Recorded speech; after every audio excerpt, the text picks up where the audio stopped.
Hello guys, അസ്സലാമു അലൈക്കും. Welcome back to our കുഞ്ഞു വ്ളോഗ്സ്.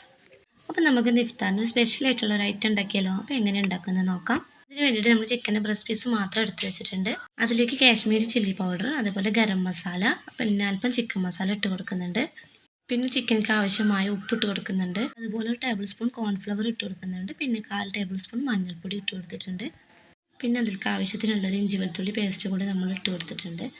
ഇനി നമുക്കത് നന്നായിട്ടൊന്ന് മിക്സ് ചെയ്തെടുക്കാം. നല്ലോണം ഒന്ന് കുഴച്ചിട്ട് നമുക്കതൊന്ന് മാറ്റി വെക്കാം. കുറച്ച് നേരം ഒന്ന് റെസ്റ്റ് ചെയ്യാൻ വേണ്ടിയിട്ട് വെക്കാം. പിന്നെ നമുക്ക് വേണ്ടത് ഒരു മീഡിയം സൈസ് പൊട്ടാറ്റോ നമ്മൾ തൊലി കളഞ്ഞിട്ടൊന്ന് വൃത്തിയാക്കി വെച്ചിട്ടുണ്ട്. ഇനി നമുക്കതൊന്ന് കട്ട് ചെയ്തിട്ടെടുക്കാം. ചെറുതായിട്ടൊന്ന് സ്ലൈസ് ആക്കിയിട്ടൊന്ന് മാറ്റി വെക്കാം. അപ്പോൾ നമ്മൾ പൊട്ടാറ്റോ ഇവിടെ റെഡിയാക്കിയിട്ട് നമ്മളൊന്ന് സ്ലൈസ് ആക്കി എടുത്തിട്ടുണ്ട്. എല്ലാവരും ഒന്ന് മാക്സിമം കനം കുറച്ചിട്ടൊന്ന് കട്ട് ചെയ്യാൻ നോക്കാം. എൻ്റെ അടുത്ത് കത്തി ഉള്ളതുകൊണ്ട് ഞാൻ ഇങ്ങനെയാണ് ചെയ്തിട്ടുള്ളത്. ഇനി നമുക്ക് വേണ്ടത് ഓരോ പൊട്ടാറ്റോൻ്റെ പീസ് എടുത്തിട്ടും അതിൻ്റെ സെൻറ്ററിലായിട്ട് ഒരു ചിക്കൻ്റെ പീസ് വെച്ച് കൊടുക്കാം. ഇനി നമുക്കതിൻ്റെ നടുവിലായിട്ട് ഒരു സ്റ്റിക്ക് കൊണ്ടൊന്ന് കുത്തി കൊടുക്കാം. അപ്പോൾ അതൊന്ന് സെറ്റായി നിൽക്കും. ഏകദേശം നമ്മളിവിടെ ബട്ടർഫ്ലൈ ചിക്കൻ ഇവിടെ റെഡി ആയിട്ടുണ്ട്. ഇനി ഓരോന്നും അങ്ങനെ റെഡിയാക്കി എടുക്കാം.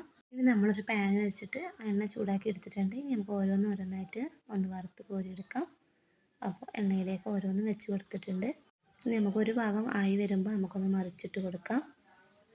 അപ്പോൾ നല്ല അടിപൊളി ടേസ്റ്റുള്ളൊരു റെസിപ്പിയാണ്. എല്ലാവരും ട്രൈ ചെയ്ത് നോക്കുക. ഇന്നത്തെ ഇഫ്താറിന് എല്ലാവരും ഒന്ന് ട്രൈ ചെയ്ത് നോക്കുക. നമ്മളെ വീട്ടിലെ മക്കൾക്ക് എന്തായാലും ഇഷ്ടമാവും. അപ്പോൾ നമ്മൾ ബട്ടർഫ്ലൈ ചിക്കൻ ഏകദേശം ഇവിടെ റെഡി ആയിട്ട് സെറ്റായി വന്നിട്ടുണ്ട്. നമുക്ക് കെച്ചപ്പൊക്കെ കൂട്ടിയിട്ട് എന്തായാലും കഴിച്ച് നോക്കാം. അപ്പോൾ നമ്മുടെ ചാനൽ ആദ്യമായിട്ട് കാണുന്നവരാണെങ്കിൽ ഒന്ന് സബ്സ്ക്രൈബും അതുപോലെ ബെല്ലൈക്കൺ ഒന്ന് എനേബിൾ ചെയ്യുക. ലൈക്കും കമൻറ്റും ഷെയറൊക്കെ എല്ലാവരും മറക്കാതെ ചെയ്യുക. എല്ലാവരും ഒന്ന് സപ്പോർട്ട് ചെയ്യുക. Okay, thank you.